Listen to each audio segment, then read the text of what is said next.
ప్రభాస్ హీరోగా KGF director Prashanth Neel దర్శకత్వంలో రాబోతున్న సినిమా సలార్. ప్రస్తుతం పాన్ ఇండియా లెవెల్లో టాలీవుడ్ నుంచి రాబోతున్న భారీ సినిమా సలార్. మొదట్లో సింపుల్ ఇంగ్లీష్ నో కన్ఫ్యూజన్ అంటూ వచ్చిన డైనోసార్ టీజర్ అప్పట్లో మంచి హైప్ క్రియేట్ చేసింది ఈ సినిమా గురించి. కానీ ఆ తర్వాత సలార్ హైప్ తగ్గిపోయిందని చెప్పవచ్చు. ట్రైలర్ రిలీజ్ అయిన సలార్ హైప్ ప్రభాస్ స్థాయికి రాలేదు అని కూడా చెప్పొచ్చు.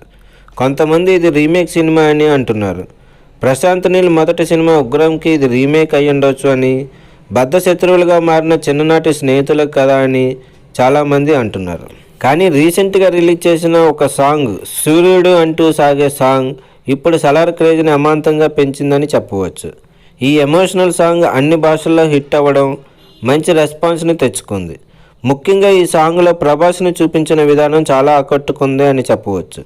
శృతి హాసన్ హీరోయిన్గా నటిస్తున్న ఈ సినిమాకి రెండో ట్రైలర్ను కూడా రిలీజ్ చేయాలని భావిస్తున్నట్లు సమాచారం. పృథ్వీరాజ్, సుకుమారన్, జగపతి బాబు కీలక పాత్రలో నటిస్తున్న ఈ సినిమాని డిసెంబర్ 22న రిలీజ్ చేయడానికి ప్లాన్ చేస్తున్నారు ఆ మూవీ మేకర్స్. ఇలాంటి లేటెస్ట్ సినిమా అప్డేట్స్ కోసం ఈ వీడియోని లైక్ చేయండి, ఛానల్ని సబ్స్క్రైబ్ చేసుకుని పక్కనే ఉన్న బెల్ ఐకాన్ని కూడా ఫట్ మని కొట్టేసేయండి.